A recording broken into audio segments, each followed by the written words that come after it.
నమస్కారం అండి. ఆస్తమా గురించి మనం డిస్కస్ చేద్దామండి. ఆస్తమా అంటే మనకు మెయిన్గా షార్ట్నెస్ ఆఫ్ బ్రీతింగ్ అంటాం. అంటే ఎక్కువ శ్వాస అందకపోవడం, అలాగే ఎక్కువగా పిల్లి కూతలు రావడం.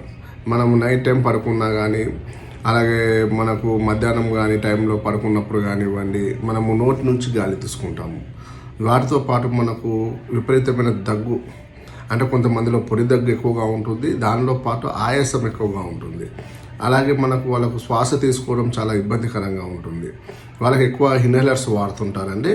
ఆ ఇన్హేలర్స్, రోటా క్యాప్స్ అవన్నీ వాడుతుంటారు ఆస్తమా ఉన్న వాళ్ళు.